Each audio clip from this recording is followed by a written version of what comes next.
Hello, everyone. It's time for the Another View Roundtable. I'm Another View producer Lisa Godley, filling in for Barbara Ham-Lee. The immigration debate continues to heat up, with some even comparing it to the civil rights movement of the 1950s and 60s. Should it be? In just a few minutes, our roundtable pundits will tell you what they think. Plus, we'll be talking about the recent spree of shootings in Norfolk, 15 people wounded in one weekend. And of course, we'll be taking your calls. The Another View Roundtable is next, right after this news from NPR.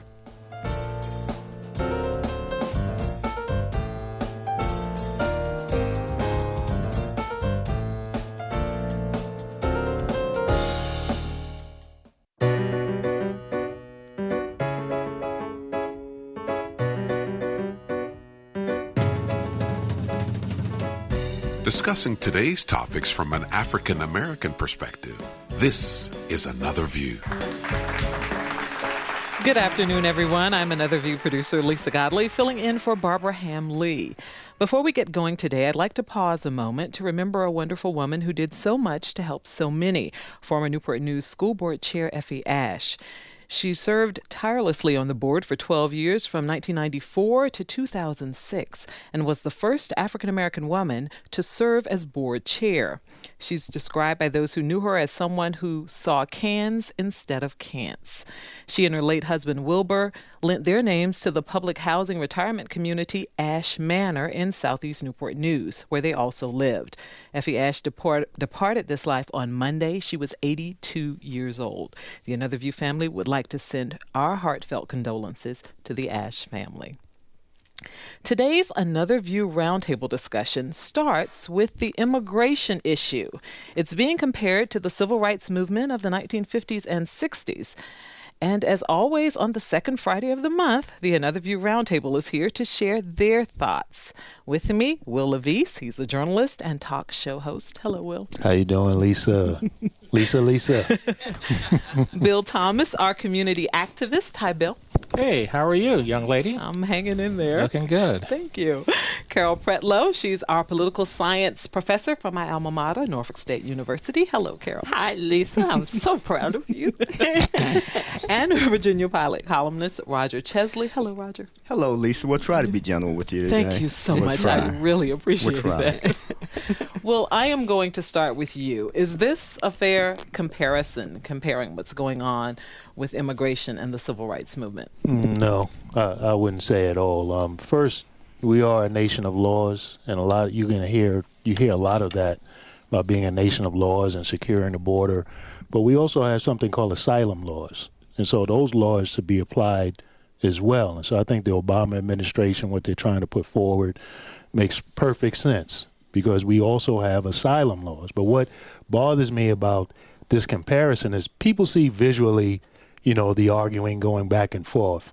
You don't realize that the civil rights movement was about people who were born here trying to obtain their right of citizenship and humanity. That's a lot different than undocumented workers coming over across the border or children fleeing, violence in their country, trying to get here and obtain asylum. So I think people have this tendency because to reminisce about the civil rights movement and want to compare everybody's struggle, for rights to the civil rights movement. That was about people born here, former, descendants of slaves, didn't even have their humanity and fighting to gain citizenship. That's a lot different. Okay. Sorry.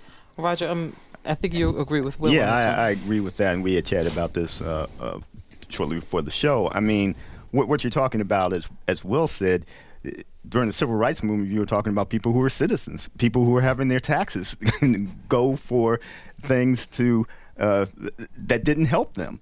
And they weren't given the rights in terms of education, equal schools, things in terms of housing and other basic rights and basic dignity. And I think there's sometimes the temptation because of color to say, okay, well, those are people of color mostly coming across the border, so that must be a similar struggle to what's going on, what happened during the 50s and 60s. Not quite. We should be very concerned what happens with people who are coming here, and especially this glut of children coming unaccompanied across the border. But one thing we have to be concerned about also is, do we have the resources to help? And do we need to change the laws that were passed at the end of the Bush era in terms of, providing this hearing process for children who are coming across the border unaccompanied? And so it is a strain, and we have to do something about that. But it's an unfair comparison, I think, that's being made. Okay, Carol? Yes, I agree. I don't. The similarity to the civil rights movement is only in the aspect of the color line and ethnicity, and that bothers me a lot. The other side of it is the faces of those children and the idea that we in this country say, well, we are humanistic, we believe in humanitarian initiatives, we talk about what happens in Nigeria and what happens everywhere else, but what about us? What about our humanity? Now, if we can't resolve the issue, there is another avenue that we have failed to address, and that is the United Nations has a human rights initiative. So why haven't we thought about going to them and saying to them, help us in this effort, bring all of our allies into this, and let's resolve it internationally? Okay, Bill? I don't resolve it anyway. It's insanity. The whole problem is there was really never a need to continuation of the 13th, 14th, and 15th Amendment, because they're always been abused. And Malcolm X used to talk about this in great lengths, and this is nothing new. I would do the same thing to these children, to the same things Americans did to the Haitian children. They threw them right back in the ocean, told them to go right on back over to the Haitian. I didn't hear anybody, Haiti, I didn't hear anybody crying. I didn't see any civil rights groups yelling and screaming. I didn't see all of these liberal white folks talking about all these children, this and that and the other. I'm just a pragmatist. I mean, maybe my eyes weren't working when the Cubans were coming from Cuba, criminals in the mall. And maybe I'm wrong, Will. Maybe I didn't see this picture. I saw Haitians coming over, and they were thrown back into the water and told to go back. Fire hoses, boats, Coast Guards were just throwing them back into to where they came from. And this is not my responsibility. We can't afford to do it. And then lastly, even if we could do it, they're leveraging off the civil rights gains and the civil rights laws that were put in place for black folks, not for foreigners. And then in addition to that, if we have $2 to $3 to $4 to $5 billion to help these people, 3.7. $4 billion, where they're starting, whatever they're talking about, why can't they help people here? Why can't they help the children of Norfolk escape the violence, or in Newport News? They're just in the same situation. So that's just the way I see it. There's no it's apples and oranges. I'm going to take just a second, Roger. They are, according to that 2008 legislation. I don't care about the 2008. We can do whatever we want to do. We can pick up our pen or we can pick up our phone, and if the Congress won't act, I'll act. Well, then act. Pick up your pen and cross that act out. Okay. Mr. President Obama. And then take that money and send it to Chicago, send it to Norfolk, send it to Newport News to take care of these black kids who are in the same desperate situation. Okay, Roger. And white as well. And picking up on something that Bill said, the pilot ran a version of the Kelly Goff op-ed about the, $3.7 billion, what that money could do if it stayed here. And we ran a version of that today. She writes for The Root, the online publication. And one of the things she was mentioning is, we have some serious needs here. And she talked about the number of individuals who were shot in Chicago over the weekend. And couldn't some of that money help some of the programs and some things going on there? And I don't want to seem like an isolationist, but I do want to seem like a realist. I mean, we do have to be very careful about, all the different struggles we get involved in as a country. In dealing with some of these issues. I mean, the public purse is not infinite, unfortunately. Well, we have 52,000 children here now. What do we do? Send them back. Well, put them on a bus, put them on a plane, put them on a boat, put them on a barge, and send them back. What I do think we need to do is find a way to get them back more quickly. And the good thing, it would be good if Congress would help in this effort and do something to amend the current law that's in place. so that we could repatriate some of these children more quickly. Yeah, I was looking, and it said that last month there were over 41,000 pending juvenile cases. Mm-hmm. And there's a backlog setting things back 2, 3, sometimes even 5 years before these children would get the hearing that they would need to determine whether they could stay in the United States or go back. Well, It speaks to a broken system. I mean, what Bill is saying sounds tough. You know, some of your listeners heard that and said, yeah, give them hell, Bill. But we have asylum laws. And they are children. Give me a break. Hold up, you had your say. You had your say. Well, you take care that's of what them. people Take do. them over to the Wil LaVeist house. See, that's what people Call do. him for Bill, let him finish. That's what people do when they really don't have any answers. I do They have just an answer. yell No. and throw stuff out there No. and just go on and on and on. We have asylum laws. These children, in many cases, these are, drug lords have taken advantage of how our laws work, how the economies are going on in these countries. We have asylum laws. A lot of them are leaving and trying to escape severe violence. We have asylum laws.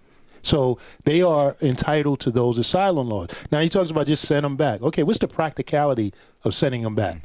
You got a big bus Yes. for them to all go into? Oh, How you going to sure do. transport that? Sure you got do. you got planes? We have what transports. happens if something goes wrong with the planes? Is it sending them back? Who's that going to fall on? I mean, it's not practical. So why don't we put people in office to legislate, to govern, to come up with solutions? And what's happened is that we got too many people in Congress that behave just like Bill over here.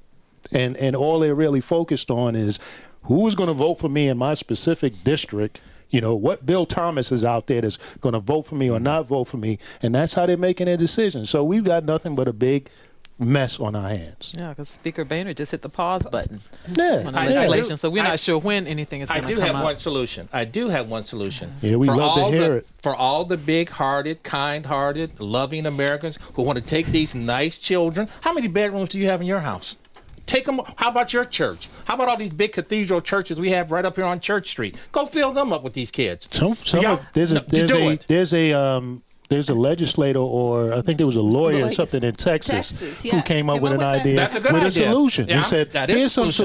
solutions Yes. because we have asylum laws. I don't care and about we the- are a yeah, better right. country than that. And we can place the children somewhere and get a system in place where they can get their hearing Well, in give court. your address out so you can send some over to your house. Oh, I'll Okay. be fine. Let's hear what some of our listeners have to say. Joe is calling us from Virginia Beach. Joe, you disagree with sending the children back? Yeah, I can't believe that you liberal people are going on about sending them back, send them back, send them back. Now, where they come from, it's a developing. It's not even a developing nation. These kids are just at the very bottom of the cesspool of the political. You can't compare it with Norfolk and Newport News. Yes, you can. There's just no way, no how. And I think if we're truly humanitarian, then we need to belly up to the bar and do what we need to do. And if we're truly a passionate or a compassionate nation and Christian or what if we believe in people, we need to keep the American dream alive. And these kids are the very, very part of the American dream at this point in time. Thank you so much, Joe. I'm going to let the roundtable respond to your comment. Who wants Yeah. to start? Carol, go ahead. Yeah, I completely agree, and there has to be a system to do that as well. And because we seem to be locked into this debate between Congress and the president, why not come to the UN and say, look, can Lord. you help us? And the nations, because they have organizational structure designed to help it. Now, the problem is that our involvement with the UN, that does not circumvent the laws here in this country, and we still have to work with that. But we have to be able to come up with some solutions instead of just casting the blame. And as a humanitarian and Christian nation, wouldn't it seem that we would think about these children? What's Christ Of course, we're going to be. Hold on, let me get- Of course, we're going to be humanitarian, but our help is not limitless. Our Yeah, capacity right. And is that's not why. limitless. And sure, some of these children might be coming because of crime and persecution. Some of this is economic, though, as well. So, how do you ferret out what is a legitimate reason for allowing someone into the country and staying here and getting this type, if not citizenship, at least full-time permanent status. And these are things that are, if the situations were better in those countries, then there wouldn't be this rush upon our borders. And we do have to do something as a nation, to try to figure this out. And I think Roger's making an excellent point that some of this has to do with some of the trade agreements that have been done and how they affect those economies versus ours. A lot of children are coming from particular countries. They're not coming from all of the countries in Central or South America, but they're coming from particular countries because of how those countries have been impacted, one, by our policies as well as their own inability to take care of their own people. So we have a system in place. It's overburdened, it's broken, but we have an asylum system where you can come, get a hearing, and go through the process. And that's what the Obama administration is trying to do, bolster that system. But he's up against, legislators, who are pandering to the Bill Thomases of the world. President Obama is trying to build a permanent Democratic base. And they started this stuff with this DREAM Act that sent the wrong signal to these countries to send their kids over here. We cannot do this. It is a slap into the face of every hard-working American that loves liberty. We can't do this. It's not our responsibility. I have no unchosen obligations. We can't. We are $18 trillion in debt right now. Now, let's just talk about the black community. Isn't the program about black community? I'm an economist. What we're doing is taking unintelligent, illiterate people and adding them to our workforce. That's going to depress wages even more. The black unemployment rate, except for L.G. Howe and I guess Henry March, who are now going to get jobs with the government, is almost 20 to 30%.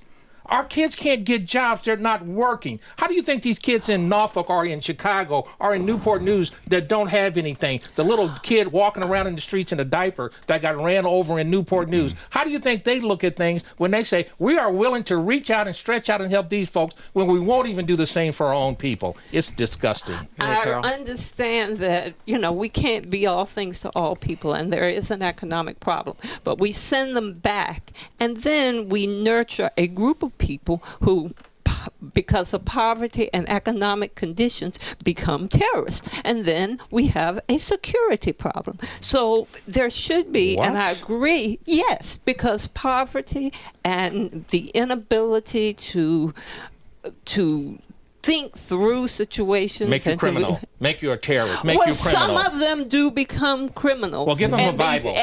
Well, you Christian people, give them the Bible. Maybe they'll change their attitudes. I'm through.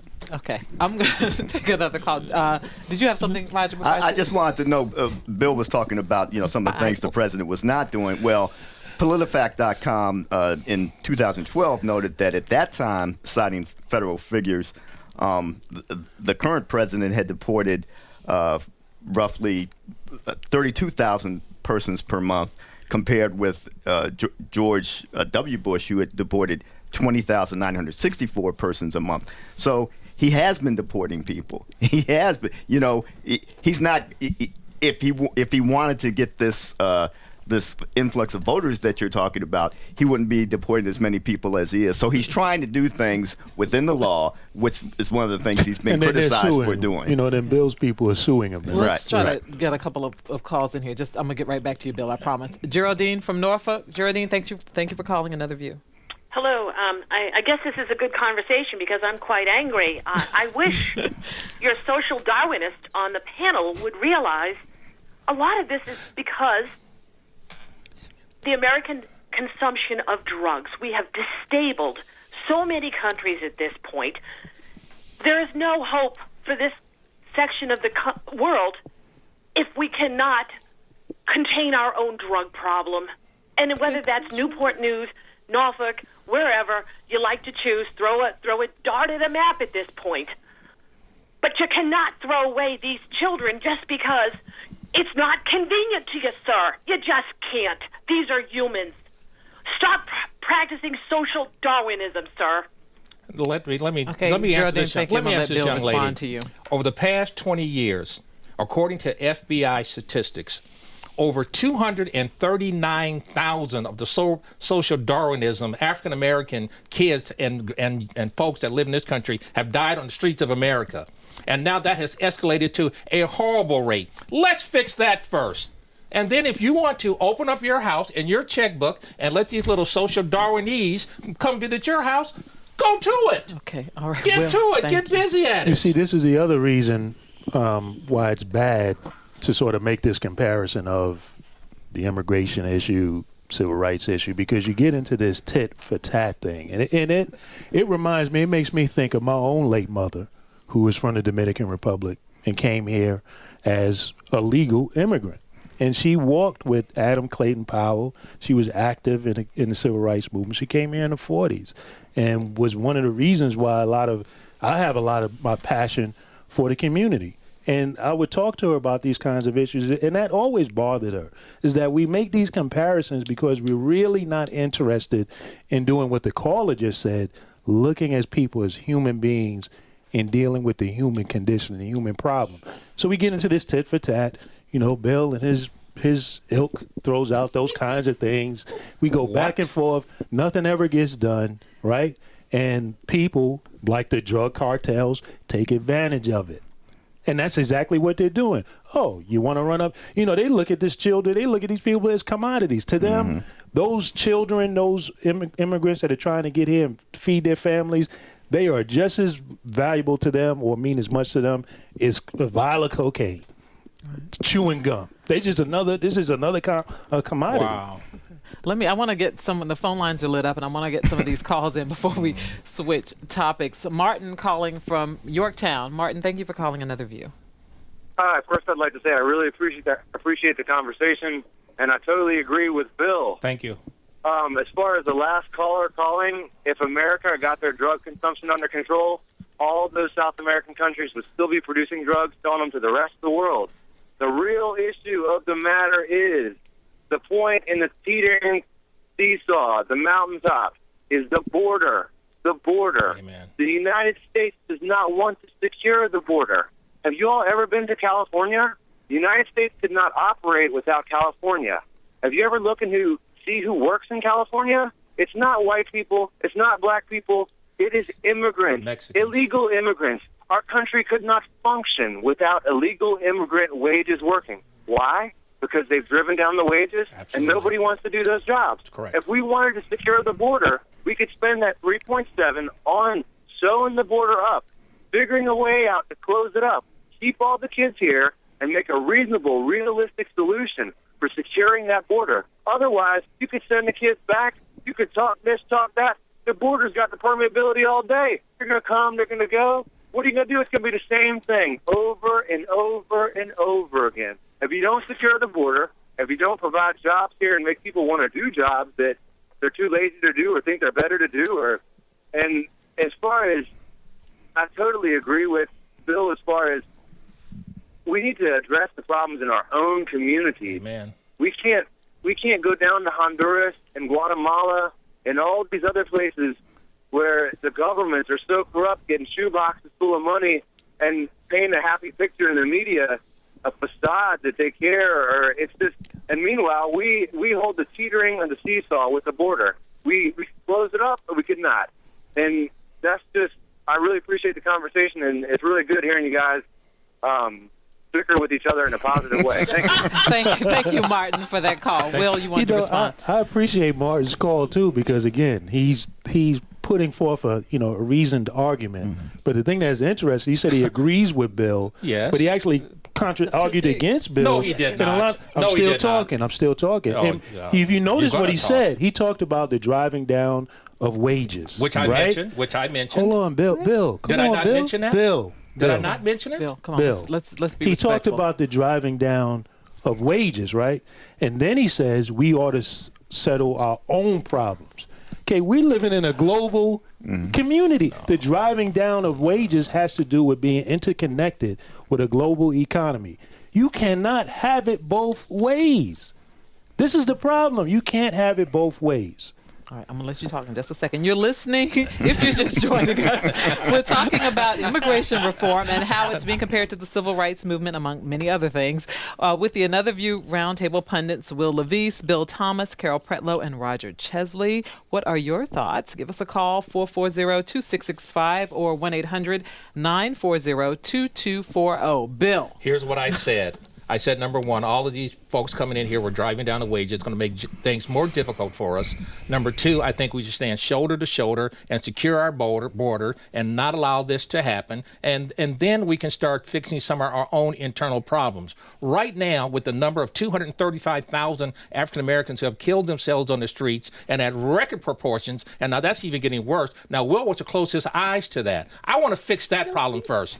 I want to fix that problem. I want to fix that problem where you have 15 people shot in Norfolk, 186, however many people in Chicago, however many people in Detroit. I mean, we have to fix this. We're going to talk about that in just a second, Bill. I promise you. And then you take care of other people's children. You don't feed somebody else's children and then come home and feed yours. Okay. All righty. Penny calling from Norfolk. Penny, thank you for calling Another View. Thank you for having me. I'm listening to your conversation, and I've been watching this closely. And like a lot of people, I feel awful about the kids who are coming in. But we do have laws to go through the whole due process. But what I'm not hearing on your show that's a little bit unsettling, particularly from The Economist, I think is Bill, I don't hear any real data, any real statistics about but really to help us to keep this in perspective. And if you are so anti bringing these kids in and helping them because our kids in Norfolk and Chicago and what have you are not being attended to, can someone explain what can you do really to fix the problem? And by not helping these kids that are coming in from South America, how is that helping our kids? So if Obama did nothing today, how is that going to solve the problem in Chicago and the guns, the violence, what have you? So I would like for you all to address that if you could. All righty. Let's start. Anybody want to take that one, Roger? I mean, one of the issues is because the president and people in Congress have to spend so much time and energy on this particular issue now, they can't spend time on some of the other things that are going on right here domestically. And so that's one of the issues. Secondly, you're talking about $3.7 billion to try to shore up the system. That's money that could be, maybe that could go into some programs locally in some of these cities that are having so much trouble. Look, there were 82 people who were shot in Chicago over the weekend. My God. 16 of them died. Many of these are usually in poor neighborhoods, usually in neighborhoods of color.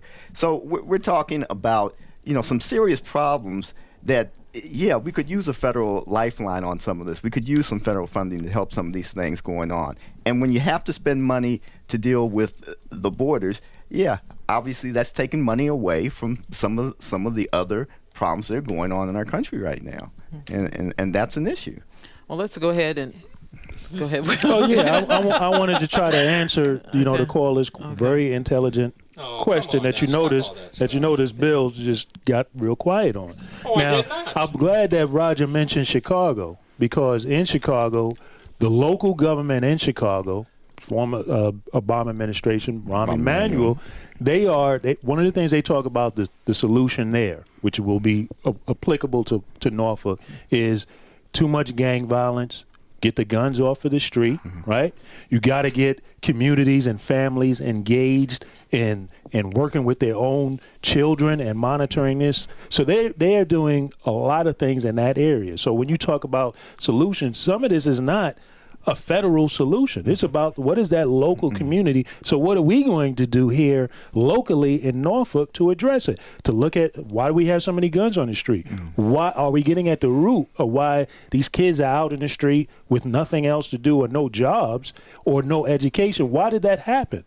Right? And then when you talk about, again, the undocumented situation, you've got a bill that came out of the Senate about comprehensive reform. The other point is that there's a whole lot of undocumented workers that come not from south of the border. They come from Europe.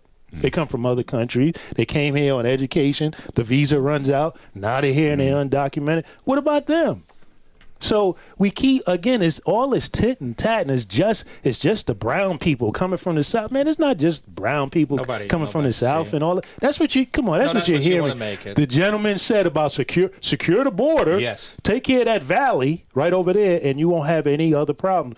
But he talked about the driving down of way. What do you think that's happening? Because global economy, companies from the United States going overseas and using labor.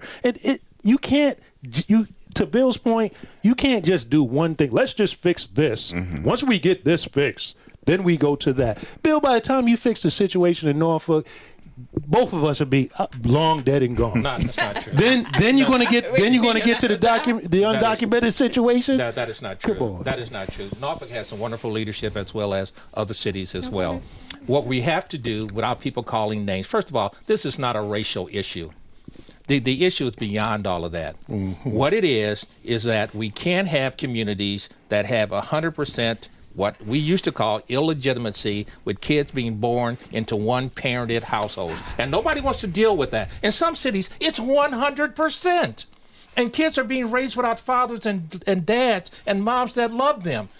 I'm not afraid of the guns. I'm afraid who has the gun. So we have some real deep issues, and we've dealt with this before. And I saw where the sheriff had done some statistics and had some Facebook stuff, and he had some more powerful statistics behind it. Where I think sometime he and Pete Decker did some research that said maybe 80% of the crime is coming from 5% of the population in cities like Norfolk and stuff. And I'll get the right numbers and make that straight. But it's not the government that's our problem.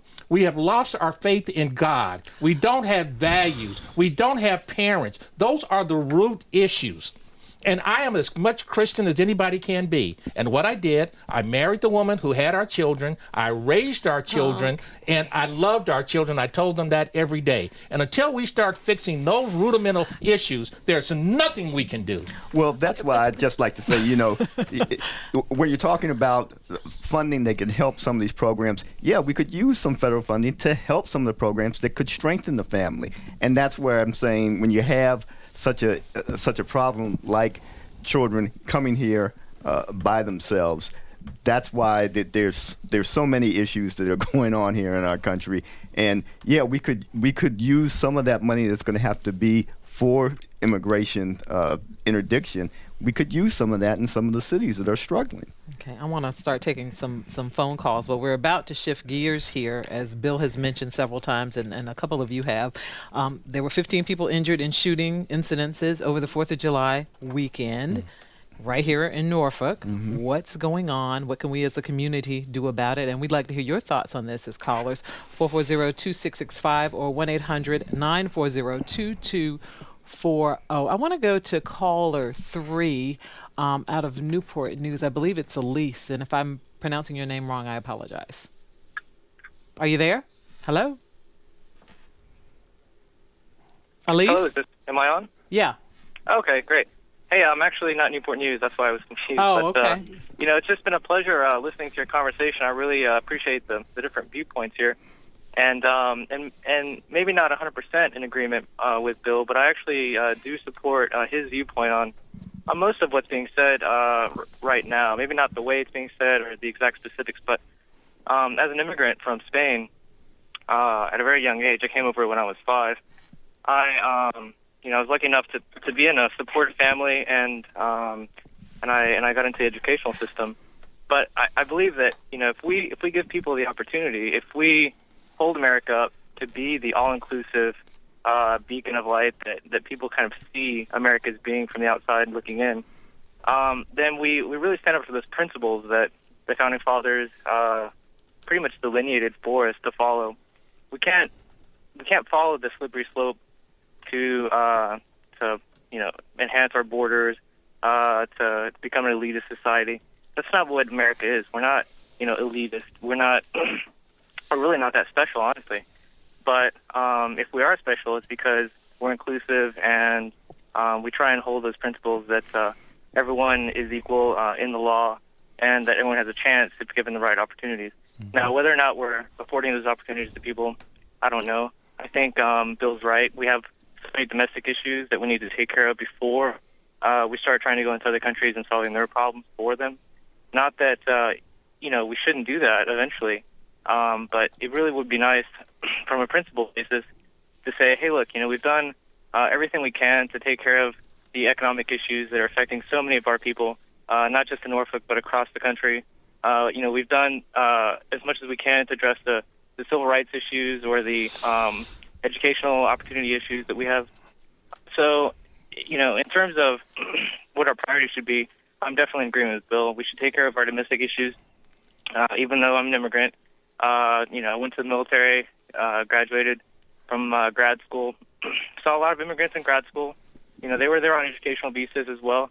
Whether or not, they overstay their welcome or whatever, not everyone who immigrates legally or illegally is a terrible person. That's true. But they do sometimes overstay their welcome. So within the letter of the law, whoever overstays their welcome needs to be dealt with if they're found. That's why we have laws. So I support President Obama for, at least enforcing the laws that are on the books, despite what some people say about them. I think it's a tough job, and we've got to support our president and our leaders, elected officials. Anyway, I appreciate the viewpoints. You guys continue having an excellent discussion, and I'll continue listening and enjoying it. Thank you. Thank you. Have you hung up yet? Hello? No, I'm still here. Oh, what's your name? Because we had a computer glitch, and I didn't get your city or your name. Sure. My name is Oscar Matthews. I'm in Suffolk, Virginia. Okay, Oscar. Thank you so much for calling. We appreciate it. Thank Oscar. Thank you. And I thank you for your service, and I thank you for understanding rational thinking of what really can be done. And I'm from Suffolk as well, so thank you, Oscar, for your service. Go ahead, Carol. Yes, I think Oscar brought out an excellent point about the system, and that is we do have a legal system by which immigrants and those preferably in terminology would be refugees coming in. But at the same time, when you look at the economics of the situation, how do we get them through the system? Well, that means that $3.7 billion or what billion that the president has proposed will help that, because you have over 300,000 cases with a minimal amount of judges who can hear those cases. So some of that, as we look at what the president wants, we have to look at the budget itself and how it divides out economically, how it divides out to the system itself, what it means in terms of housing, employment, and that sort of thing, and then the social. Carol, I don't want to give one red dime unto these illegal, undocumented immigrants until they help historically black colleges and universities like St. Paul's that closed, that kicked out 850 black students who now cannot get educated, like Virginia State that's in financial strife, not like Elizabeth City State that they're going to close because they didn't have any money. When they take care of us, when we take care of our people, black people, white people, Jewish people, American people who are paying their taxes,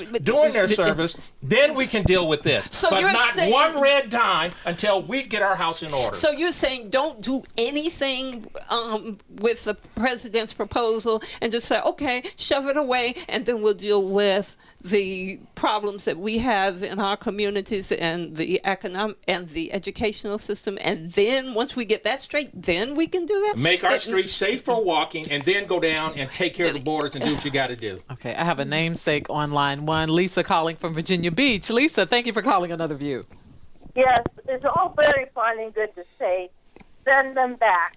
But since these babies probably don't know where their parents are, who are we sending them back to? We're just going to dump them in Mexico City or somewhere in Ecuador or wherever? They don't.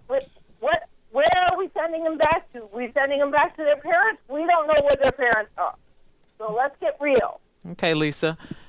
Bill, yes, she has a question. Where are we sending them back to? Lisa, if you want to sign up a list, I will be more than willing to volunteer and take a list of all the people that want to take these kids in. Give me your address, your telephone number, and your email address, and I will volunteer my time to make sure these kids make it to your house. You take care of them, or you stroke them a check, and then you be responsible for them. I don't think the listeners are buying that. I think she offered are very sensible. You've heard all these callers Get on the same train have that been brought him very here. sensible. You see, No, so he's going no. on Get on the same train and on and and take it on. back. So he wants to take them over, drop them out of a parachute into any I didn't country. say that. Oh, I did not say That's that. his solution. No, I did not So say that. again, you also notice that some of what we're talking about, right, are issues that should be handled by local governments, local and state agencies. He starts talking about black colleges and funding.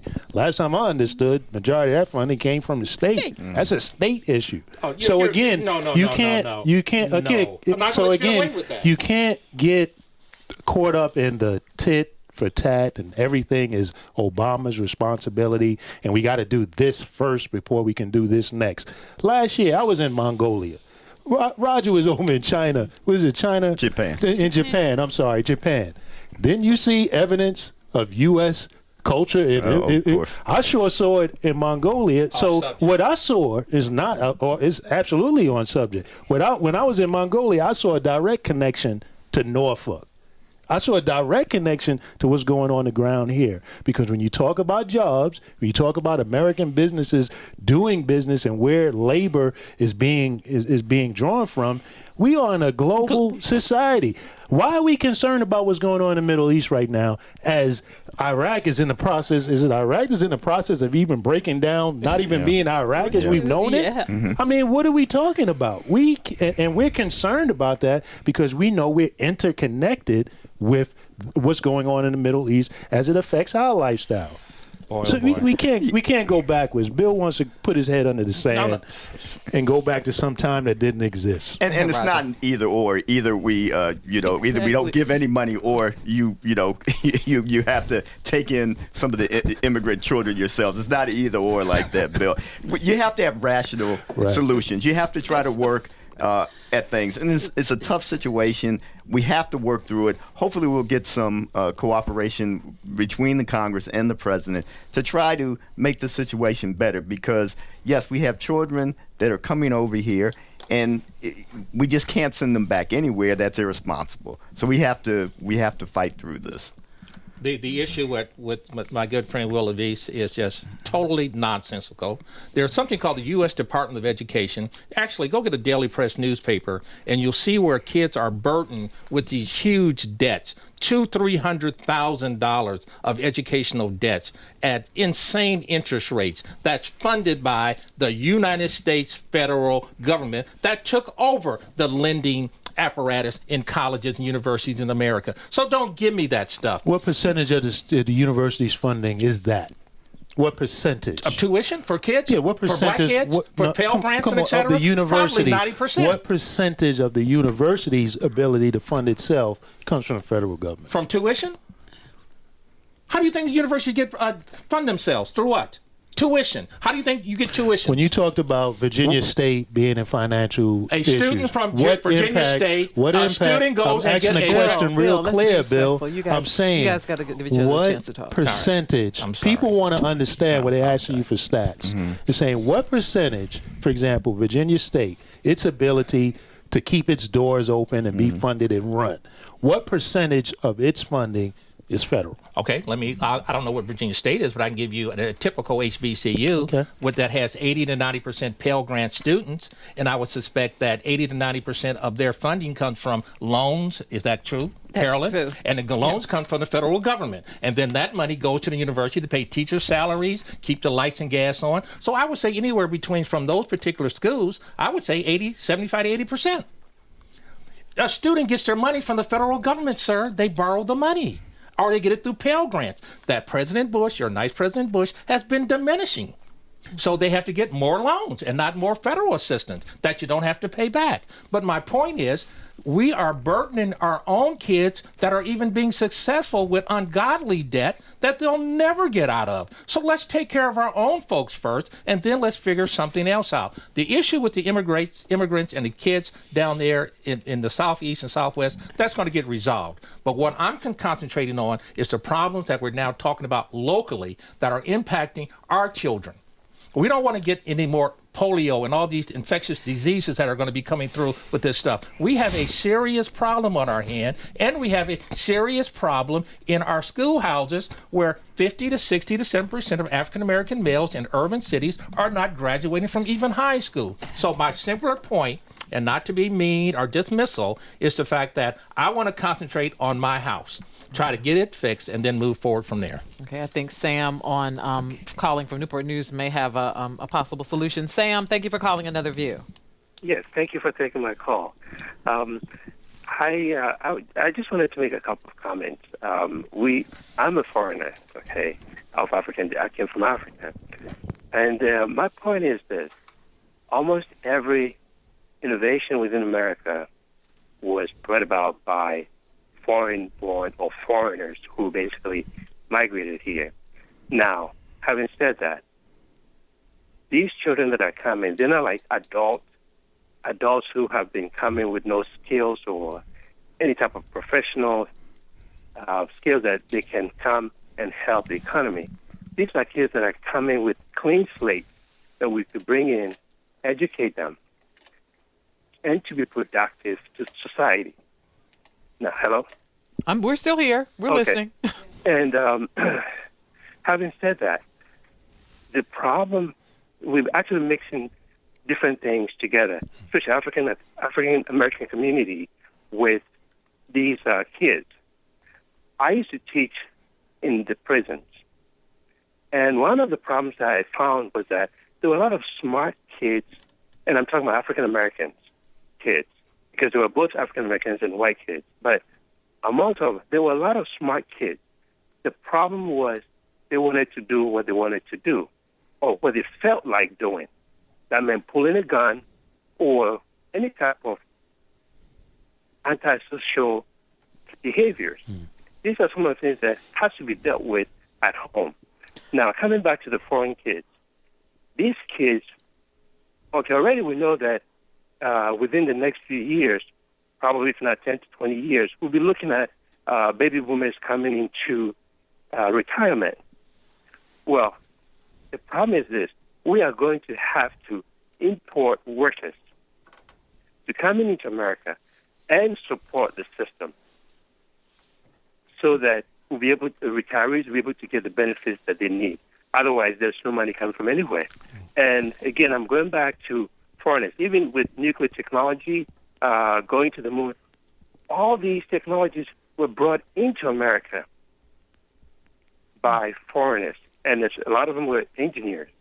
Now, with these kids, we have the opportunity to give them a decent education, and also going back to the point of colleges not going out of business. Well, a lot of the colleges are basically not appropriating their funds well. There's a little bit of corruption in there. In terms of the money going into colleges, there should be no reason any college should go out of business. Okay, Sam, you've given us quite a bit to process here. Thank you for calling, and let us try to he made tackle one some point. of the He things made one that you've point said. that I'm trying to defend. He made one point that I'm trying to defend. Here's what he said. He said foreigners have contributed a lot to the intellectual economic benefits of America, which is absolutely true. He says we have all of these young kids who have minds haven't been warped by sitting in classrooms and then following up and fighting like little black kids in the class have been warped. So let's just replace the new kids that are coming in with the ones that are already here that are never going to be fixed. I think that is exactly what I'm trying. Yes, he did. Here's what he said. These new kids that are coming in, and I agree with him. I agree with him on this point. I don't think that's what he said. Okay, you don't think so? What would you do with I'm not sure that's what he said broken either, kids? Bill. What would you do with the broken kids that can't and be fixed? we need to talk about the broken kids That's what I want. because What of are you doing with them? these shootings that we had over the past weekend. I want to take the $4 billion that they're going to send down there and bring it here, and let's try and fix ways to fix our own folks, our broken kids first. That's my point. Do you have any specific programs in mind? Oh, yes, I do. Okay. Charter schools, houses of worship that teaches kids rights and responsibilities on a selective basis where parents can make choices like I did, like some of us did in terms of sending our kids to different options for things. I think there's a whole lot of things that we can do. I just think there's a whole lot of things that we can do that are not going to be that much more expensive. I think we have to come to an agreement, an arrangement that right now for our kids, typically for the most part, the public school systems are not working for them. So we got to do different options. So there's a lot of things I think you can And do. Bill, you often talk about the single household, the single parent household, and how that's, I guess, a catalyst to a lot of the problems. That can't be fixed immediately. That's not something we can't go off and marry everybody off. No. So what's your solution as far as helping these kids that are growing up in this particular environment at this point? I think folks like me who now are getting ready to get retirement age and somewhat in decent condition are going to have to reach back into the community. I did move back in. I think I'm going to have to come back and try to reach out and touch some of these kids on a day-to-day basis. It is not coming in and going out. I think it's you touch kids on a day-to-day basis, and so I got to shoulder up my responsibility and say what I'm going to do as I reach retirement age and still pretty productive, and the rest of us have to do some same things to get into those kinds of programs to save our own. I think there are a lot of single parents who are very functional and engaged and doing a great job, and I think there are families that you got two parents and they're not engaged and they're dysfunctional as we don't know what. But I think when you're looking at households that have a lot of dysfunction, that one of the solutions is actually the boarding school system. You know, you have people who have a massive wealth that can send their children away to boarding school, and they get an excellent education. We should be able to apply that same kind of approach to children who are in need, who are coming from schools with frustrated teachers, and they're returning to the homes and they got dysfunction. They're forgetting everything that they learned. So that's something that could be applied. I agree with you on that. Let me just point out, I did a column a couple of weeks ago about a gentleman. He was a homeless man. He got shot dead. He was sleeping in front of a church. And two young men, one was 18 at the time, I think the other one was about 17 at the time. They saw him, and one of them pulled out a gun and just shot him like he was a mannequin on the street. He was already dead? dead? No, he was sleeping at the time. Oh, okay. And so, the mindset that would say that was okay. I mean, we've got work to do with families and with young men who think that certain rules don't apply to them and that life doesn't mean anything to other folks, and unfortunately, a lot of times they're carrying guns. There's work that we have to do as a community in buttressing families, in buttressing parents, and I think that's a big part of our problem. That combined with the fact of the total access, too much access to guns in the hands of people who shouldn't have them. Yeah. Yeah, that's a good point. One of the things that I saw this week was a proposal of a buyback system of guns, and I don't know enough about gun legislation to make a decision, but it sounded like a good way of getting guns off the street. Roger? Well, I think Mayor Frame had said that the legislature made it harder to actually have those types of, for localities to do those types of programs, and I think that was one of his concerns.